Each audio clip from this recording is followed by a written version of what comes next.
Corporate ਲਈ ਸਭ ਤੋਂ ਜ਼ਰੂਰੀ ਚੀਜ਼ ਜੇ ਅੱਜ ਦੀ ਤਾਰੀਖ ਦੇ ਵਿੱਚ ਕੋਈ ਹੈ ਤਾਂ ਉਹ ਹੈ ਜ਼ਮੀਨ। ਜੀ ਹਾਂ, ਇਹੀ ਕਾਰਨ ਹੈ ਕਿ 2014 ਦਾ ਵੇਲਾ ਯਾਦ ਕਰੋ, ਜਦੋਂ ਨਰਿੰਦਰ ਮੋਦੀ ਸੱਤਾ ਚਾਹੁੰਦੇ ਆ। ਅਡਾਨੀ ਦਾ ਜਹਾਜ਼ ਇਸਤੇਮਾਲ ਹੁੰਦਾ, ਅਡਾਨੀ ਦੇ ਜਹਾਜ਼ ਦੇ ਵਿੱਚ ਹੀ ਸ਼ਾਇਦ ਉਹ ਸਹੁੰ ਚੁੱਕਣ ਆਏ ਸਨ। ਪਰ ਆਉਂਦਿਆਂ ਕੀ ਹੋਇਆ ਸੀਗਾ, ਜਿਵੇਂ ਹੀ ਉਹ ਆਏ ਸੱਤਾ 'ਤੇ ਕਾਬਜ਼ ਹੋਏ, ਨਾਲ ਦੀ ਨਾਲ ਉਹਨਾਂ ਨੇ ਭੂਮੀ ਅਧਿਗ੍ਰਹਿਣ ਬਿੱਲ, ਜਿਸ ਨੂੰ ਆਪਾਂ ਭੂਏ ਗ੍ਰਹਿਣ ਬਿੱਲ ਕਹਿ ਲਈਏ, ਕੋਈ ਵੀ ਜ਼ਮੀਨ ਜਦੋਂ ਲੈਂਡ ਐਕੁਜੀਸ਼ਨ ਜਿਹਨੂੰ ਆਪਾਂ ਕਹਿ ਦਿੰਦੇ ਹਾਂ, ਜਦੋਂ ਸਰਕਾਰ ਲੈਂਦੀ ਹੈ ਕਿਸੇ ਕਿਸਾਨ ਤੋਂ, ਤਾਂ ਉਹ ਇੱਕ ਕਾਨੂੰਨ ਹੈ। ਉਹਦੇ ਵਿੱਚ ਬਹੁਤ ਸਾਰੀਆਂ ਸ਼ਰਤਾਂ ਦਾ ਪਾਲਣ ਕਰਨਾ ਪੈਂਦਾ ਹੈ।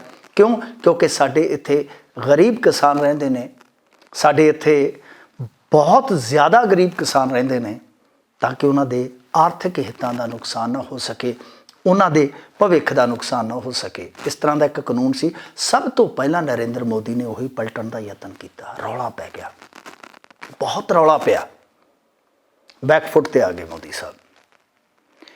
ਪਰ ਫਿਰ ਉਹੀ ਆਰਡੀਨੈਂਸ 3 ਖੇਤੀ ਕਾਨੂੰਨ, ਉਹ ਇੱਕ ਵਾਰੀ ਫਿਰ ਇਹੀ ਹੱਲਾ ਸੀਗਾ, ਇੱਕ ਬਦਲਵੇਂ ਰੂਪ ਦੇ ਵਿੱਚ।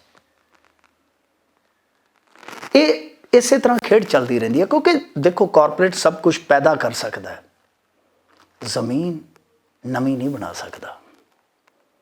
ਜ਼ਮੀਨ ਕਿਤੋਂ ਹੋਰ ਲਿਆ ਕੇ ਇੰਡੀਆ 'ਚ ਰੱਖ ਨਹੀਂ ਸਕਦਾ ਕਿ ਪੋਰਟ ਕਰਾਈ ਜ਼ਮੀਨ ਕਿਤੋਂ ਤੇ ਲਿਆ ਕੇ ਤੇ ਇੱਥੇ ਗੜ ਦਿੱਤੀ, ਐਸਾ ਵੀ ਨਹੀਂ ਹੈ।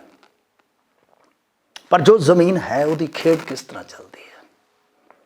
ਨਰਿੰਦਰ ਮੋਦੀ ਦੇ ਰਾਜ ਦੇ ਵਿੱਚ ਕਾਰਪੋਰੇਟ ਘਰਾਣੇ ਕਿਸ ਤਰ੍ਹਾਂ ਚਾਂਦੀ ਕੁੱਟ ਰਹੇ ਆ, ਇਹਦੀ ਮਿਸਾਲ ਅਯੁੱਧਿਆ ਤੋਂ। ਜੀ ਹਾਂ, ਉਹ ਅਯੁੱਧਿਆ ਜੋ ਸੰਸਾਰ ਭਰ ਦੇ ਵਿੱਚ ਚਰਚਿਤ ਹੋਈ ਰਾਮ ਨਗਰੀ ਵਜੋਂ। ਪ੍ਰਾਣ ਪ੍ਰਤਿਸ਼ਠਾ ਪ੍ਰੋਗਰਾਮ ਹਾਲ ਦੇ ਦਿਨਾਂ ਦੇ ਵਿੱਚ ਖਤਮ ਹੋਇਆ, ਸਮਾਪਤ ਹੋਇਆ। ਮੈਂ ਸੁਣ ਰਿਹਾ ਸੀਗਾ ਇੱਕ ਕਾਰ ਸੇਵਕ ਨੂੰ, ਜਿਨ੍ਹਾਂ ਦਾ ਨਾਮ ਸੰਤੋਸ਼, ਅਯੁੱਧਿਆ ਤੋਂ ਨੇ। ਉਹ 4 ਗੋਲੀਆਂ ਲੱਗੀਆਂ ਸਨ ਉਹਨਾਂ ਦੇ ਜਦੋਂ ਬਾਬਰੀ ਮਸਜਿਦ ਡਿੱਗੀ। ਮੋਰੀਆਂ 'ਚੋਂ ਇੱਕ ਸਨ, ਫਿਰ ਉਹ ਗੁੰਬਦ ਡਿੱਗ ਪਿਆ, ਉਹਦੇ ਉੱਤੇ 17 ਹੱਡੀਆਂ ਟੁੱਟੀਆਂ ਸੀਗੀਆਂ। ਉਸ ਬੰਦੇ ਨੂੰ ਕਿਸੇ ਨੇ ਸੱਦਾ ਨਹੀਂ ਭੇਜਿਆ। ਉਹਨੇ ਸਹੁੰ ਖਾਧੀ ਸੀ, ਪਰਣ ਲਿਆ ਸੀਗਾ ਕਿ ਜਦੋਂ ਤੱਕ ਰਾਮ ਲੱਲਾ ਦਾ ਆਪਣਾ ਘਰ ਨਹੀਂ ਹੋਏਗਾ, ਮੈਂ ਆਪਣਾ ਘਰ ਨਹੀਂ ਬਣਵਾਉਂਗਾ। ਅੱਜ ਉਹੀ ਬੰਦਾ ਚੀਕ ਚੀਕ ਕੇ ਇੱਕੋ ਗੱਲ ਕਹਿ ਰਿਹਾ ਕਿ ਨਾ ਤਾਂ ਉਹ ਪੁਰਾਣੀ ਅਯੁੱਧਿਆ ਛੱਡੀ ਤੇ ਨਾ ਹੀ ਸਾਨੂੰ ਕੋਈ ਮਾਣ ਸਤਿਕਾਰ ਮਿਲਿਆ। ਉਲਟਾ ਇੱਥੋਂ ਤੱਕ ਦਾਅਵਾ ਕੀਤਾ ਉਸ ਕਾਰ ਸੇਵਕ ਨੇ, ਉਹ ਕਹਿੰਦਾ ਕਿ ਸਾਈਕਲ ਸਟੈਂਡ ਤੱਕ ਦਾ ਠੇਕਾ ਗੁਜਰਾਤੀ ਲੈ ਗਏ। ਇਹ ਗੁਜਰਾਤੀ ਵਾਕਿਆ ਕਰਾਮਾਤੀ ਹੋਏ ਪਏ ਆ, ਚਾਹੇ ਉਹ ਸਿਆਸਤ ਹੋਵੇ, ਚਾਹੇ ਕਾਰੋਬਾਰ ਹੋਵੇ, ਬਿਜਲੀਆਂ ਹੀ ਪਾਈ ਜਾਂਦੇ ਆ। ਖੈਰ, ਇੱਕ ਹੋਰ ਮਾਮਲਾ ਨਿਕਲ ਕੇ ਆਇਆ ਸਾਹਮਣੇ, ਬੜਾ ਇੰਟਰਸਟਿੰਗ। ਵੈਸੇ ਤੇ ਤੁਸੀਂ ਦੇਖਿਆ ਹੋਣਾ, ਚੰਪਤ ਰਾਏ ਦੀ ਅਗਵਾਈ ਦੇ ਵਿੱਚ ਟਰਸਟ ਦਾ ਉਹ ਖੇਡ ਕਿ ਕਿਸ ਤਰ੍ਹਾਂ ਜ਼ਮੀਨਾਂ ਖਰੀਦੀਆਂ ਗਈਆਂ, ਫਿਰ ਮਹਿੰਗੇ ਭਾਅ ਟਰਸਟ ਖਰੀਦਦਾ। ਉਹ ਸਾਰਿਆਂ ਨੂੰ ਪਤਾ ਲੱਗ ਗਿਆ ਸੀਗਾ ਕਿ ਕੀ ਖੇਡ ਹੋਈ ਹੈ।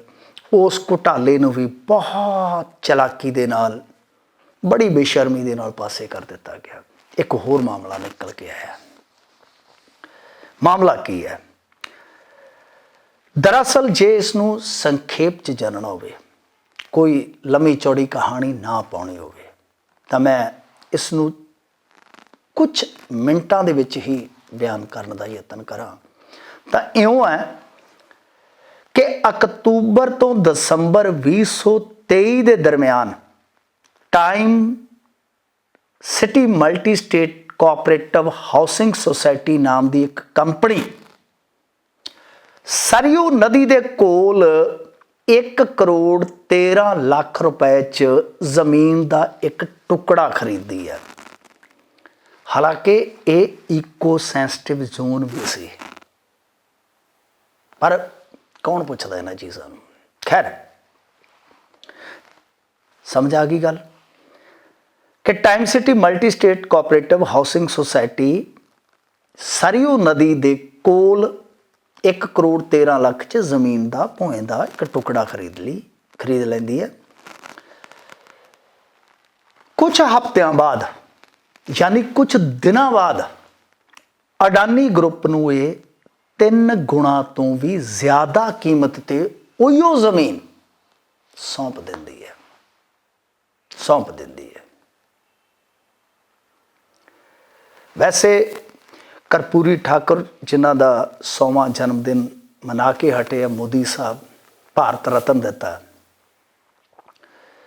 उन्हां बारे मैं पढ़िया सी एक किताब दे विच, कहंदे कि ਕਰਪੂਰੀ ठाकुर जदों मुख मंत्री बन गए तो उन्हां दा भणवैया उन्हां दे कोल आउंदा, कहंदा कि कोई छोटी मोटी नौकरी लवा दे, जिंदगी आसान हो जाएगी, सौखी हो जाएगी। ਕਰਪੂਰੀ ठाकुर कुछ देर तक सोचते रहे, अखीर उन्होंने अपने बोझे चों 50 का नोट कढ़ के उसनों कहा कि लै फड़। उन्हें आख्या इहदा की करना, उन्हें कहा कि इहदे नाल कैंची ते उस तरह खरीद लै, जिहड़ा अपना पुश्तैनी काम है वो कर, इस तो बाद मैं कुछ नहीं कर सकता। मतलब एक भणवैया आके दर ते बैठा कि नौकरी ते मुख्यमंत्री कह रहा कि अपना जिहड़ा पुश्तैनी काम है वो कर, मैं तेनों 50 रुपए की हैल्प करदा। तो दूसरे पासे अज दे दौर च ये रिश्ता क्या कहलाता, बिना मंगे ही सब कुछ आता, की चल रहा सूर। खैर अगे वधिए ते जे इहदी गल करिए 1 करोड़ 13 ਲੱਖ ਜ਼ਮੀਨ खरीदी जाती है, कीमत अदा की जाती है ते प्राप्त की जाती है कुछ दिनों बाद 3 करोड़ 57 ਲੱਖ। हासिल कौन कर रहा? अडानी। अडानी ने 3 करोड़ 57 ਲੱਖ की खरीद के उत्थे पता नहीं किन्ने को करोड़ जां अरब का कारोबार कर जाना सूर। यही तो कहानी है ना। हुण जिन्हां तो ये जमीन खरीदी गई वो सन घनसीरा यादव ते कबूतरा देवी यादव, इन्हां तो जमीन खरीदी जाती है। ते सब तो घटिया गल की है, इन्हां किसान परिवारां तो कह लो, जियां तो कह लो, ये कह के जमीन लै लई जाती है कि सरकार ने तुहाडी जमीन एक्वायर कर लेनी है, तुहानू दुक्की नहीं मिलनी, ये डर जाते ने। तो फिर इन्हां तो जो मार्केट रेट हुंदा है, जिसनों आपां सर्कल रेट भी कह दिंदे आ, कलैक्टर रेट भी कह दिंदे आ, उहदे तो भी थले, मतलब कि जिस तरह दावा किया गया इस रिपोर्ट दे विच कि हाफ हैक्टेयर कह लो, जिवें आपां जे किल्लियां च बणीए 1.25 किले का एक जमीन का टुकड़ा हासिल करते हैं 33,53,000 च, जबकि रिपोर्ट का दावा है कि उस वेले सर्कल रेट 77,46,000 रुपया बनता सीगा। मतलब वेखो वेखो वेखो इन्हां दे कारनामे कि गरीब अनपढ़ किसान नूं डरा के जदों फैसला आ गया सुप्रीम कोर्ट तो सारे कारोबारी उत्थे नस निकले। पता सीगा कि बहुत वड्डा धार्मिक टूरिज्म अयोध्या नगरी च आएगा, इन्हां ने जमीनां हड़पणियां शुरू कर दित्तियां ते उहदे विचों ये चलाकी भी वरती गई कि जमीन सरकार ने लै जानी है, तुहानूं मिलना कख नहीं। हुण उस परिवार ने जिन्ने आए लै ले। इस तरह फिर एक सौदा हुंदा है, मतलब कि कुल मिला के जिवें आपां एक रकम का जिक्र किया है कि वो रकम जिहड़ी अदा की गई 1 करोड़ 13 ਲੱਖ, फिर उस तों इन्हां ने कमाया किन्ना वो हिसाब ला लो 3 करोड़ 57 ਲੱਖ, यानी 3 गुणा कमाई ज़्यादा की। उस परिवार तो जिहड़ा पढ़िया लिखिया नहीं सी, इन्हां ने सर्कल रेट तो भी घट रेट दिता। ते सब तो बेशर्मी वाली गल इहदे विच जो सौदे च गवाह सन जां करता धरता सन, जिवें एक सूर्यभान एक जयपान ये भाजपा के वर्कर आ, अयोध्या जिला पंचायत के मैंबर चंद्रपान सिंह के भरा आ। हिसाब ला लो।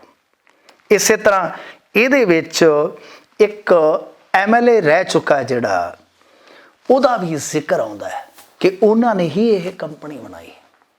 हिसाब ला लो, भारतीय जनता पार्टी वाले ही उतों के लोगों को ठग रहे सन। इन्हां दा साबका MLA जिहड़ा है वो भी ये शामिल सीगा। मतलब कि तुसी समझ सकते हो कि किस तरह यह खेड खेडी गई। 17 तो 22 तक रहा सी कप्तानगंज का विधायक शुक्ला, वो इस सारी गेम का वड्डा प्लेयर सी। चंद्र प्रकाश शुक्ला उसका पूरा नाम है। टाइम सिटी सहारा ग्रुप का ये साबका कह लो कि चार्टर्ड अकाउंटेंट भी रह चुका है। सारी गेम इसकी सी दसते हैं। पर हुण अडानी ग्रुप कह रहा कि भाई आप तो कायदे दे नाल चलते हैं यार, सब कुछ कानून के मुताबिक है, उन्हों का पक्ष है। पर तुसी सोच के देखो कि किसानों को डराया गया, कलैक्टर रेट तो घट रजिस्ट्रियां हुई। फिर इस तो बाद हुण जदों किसानों को पता लग्या कि गेम की हो गई है, खेला की हो गया, तो 2 FIR कटाइया गई हैं। 2 FIR हो गई। मतलब एक पासे राम नाम ते दूसरे पासे इन्हां दे बंदे की कर रहे सन। ये खेड बहुत वड्डी है जोर। 14 जनवरी के नेड़े तेड़े एक खबर आती है कि जी महानायक सदी दे अमिताभ बच्चन 10,000 स्क्वेयर फीट का एक उत्थे प्लाट खरीद रहे ने 14 करोड़ च वगैरह वगैरह। होया की होया कि मैं दंग रह गया। 22 जनवरी तो बाद एक वड्डे अखबार च वड्डा इश्तिहार देख के, जिथे अमिताभ बच्चन मशहूरी कर रहे सन, जो लीला होटल्स वाले है, उन्हों की कंपनी जिन्हें मतलब कि रियल एस्टेट च भी हुण खासी कमाई की आ, वो ऐड सी कि अयोध्या च जो एयरपोर्ट बन रहा है वो बिल्कुल नज़दीक कोई सोसाइटी डिवेलप हुई है। ये 1250 वर्ग फुट का तुसी फ्लैट लै सकते हो। पता किन्ने च? 2.25 करोड़ च। मैनू वो पुरानी खबर 14 जनवरी वाली याद आ गई। इसे ग्रुप नाल ही तो डील हुई सी। मतलब प्लाट ले लिया, मशहूरी कर दी, कंपनी जाने गाहक चानन, नाम राम दा, धाम राम दा, ते कमाई पैसा इन्हां कोल आ रहा हराम दा। तुसी किसी नूं लुट के, तुसी किसी नूं खसुट के जदों इस तरह की कमाई करते हो तो फिर उहनूं की कहांगे।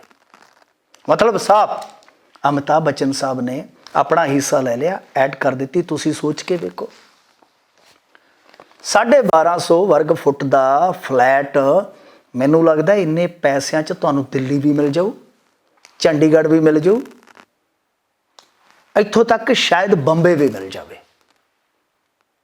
अयोध्या हाले डिवेलप हो रहा है। सो ये सारी खेड चल रही है। सो किसान इस देश का जिहड़ा ना वो बघियाड़ दे अगे सुटिया जा रहा है कि नोच लवे बघियाड़। सो ये सारी खेड चल रही है। ट्रस्ट का जिहड़ा घोटाला उतों लैके हुण तक तुसी देखो कि कहानियां किस तरह चल रही ने। खुद जिहड़े कार सेवक है दोष ला रहे हैं कि सारा कुछ सौंप दिता गया गुजरातियों नूं, वड्डे कारोबारियों नूं। की गल आ, उत्थे स्थानक लोग इस तरह का कारोबार नहीं सी कर सकते। सब तो वड्डी गल इत्थे सारा कुछ चल रहा है। सुप्रीम कोर्ट का जिहड़ा फैसला आया सीगा उहदे विच इह भी गल सीगी कि जो मंदिर वाली जगह है उतों 10-15 किलोमीटर साइड ते धनीपुर पिंड है कि उहदे विच एक शानदार मस्जिद बनाई जाएगी। उहदी जमीन ते एक्वायर कर ली गई है 5 किले। ਹਜ਼ੂਰ ਅੱਜ ਤੱਕ ਉੱਥੇ 1% ਕੰਮ ਨਹੀਂ ਹੋਇਆ, 1% ਕੰਮ ਵੀ ਨਹੀਂ ਹੋਇਆ। ਆ ਤੁਹਾਡੇ ਸਾਹਮਣੇ ਆ, 2 FIR ਹੋ ਚੁੱਕੀਆਂ ਨੇ, ਮੀਡੀਆ 'ਚ ਰਿਪੋਰਟਾਂ ਛਪ ਚੁੱਕੀਆਂ ਨੇ, ਕਿਸ ਤਰ੍ਹਾਂ ਕਿਸਾਨਾਂ ਨੂੰ ਬੇਵਕੂਫ ਬਣਾਇਆ ਗਿਆ, ਗੁੰਮਰਾਹ ਕੀਤਾ ਗਿਆ, ਕਿਸ ਤਰ੍ਹਾਂ ਸੌਦੇ ਹੋਏ, ਸੌਦੇ ਵੀ ਨਜਾਇਜ਼ ਹੋਏ, ਕਿਸ ਤਰ੍ਹਾਂ ਕਮਾਈਆਂ ਹੋਈਆਂ, ਕਿਸ ਤਰ੍ਹਾਂ ਇਹਨਾਂ ਦੀਆਂ ਵੇਖ ਲਓ ਕਿ ਹੋਰ ਕਮਾਈਆਂ ਹੋਣੀਆਂ। ਖੈਰ, ਜਦੋਂ ਕਹਿੰਦੇ ਆ ਨਾ ਕੁੱਤੀ ਚੋਰਾਂ ਨਾਲ ਰਲ ਜਾਵੇ, ਮਾਹੀ ਨੰਗਲ ਨੇ ਗਾਇਆ ਸੀਗਾ, ਕਿਸ ਕੋਲ ਜਾ ਕੇ ਰੋਈਏ ਰੱਬਾ, ਕੁੱਤੀ ਰਲ ਗਈ ਚੋਰਾਂ ਨਾਲ। ਜਦੋਂ ਕਾਰਪੋਰੇਟ ਦੇ ਨਾਲ ਸਿਸਟਮ ਖਲੋ ਜਾਵੇ, ਸਰਕਾਰ ਉਹਦੀ ਕਠਪੁਤਲੀ ਬਣ ਕੇ ਨਾਗਨ ਡਾਂਸ ਪਈ ਕਰਦੀ ਹੋਵੇ, ਤਾਂ ਫਿਰ ਰੋਵੋਗੇ, ਤਾਂ ਆਖਰ ਰੋਵੋਗੇ ਕਿਸ ਕੋਲ ਜਾ ਕੇ। ਅਗਲੀ ਵਾਰ ਫਿਰ ਮਿਲਦੇ ਹਾਂ, ਤਦ ਤੱਕ ਦਿਓ ਇਜਾਜ਼ਤਾਂ। ਸਾਰਿਆਂ ਨੂੰ ਸਤਿ ਸ੍ਰੀ ਅਕਾਲ।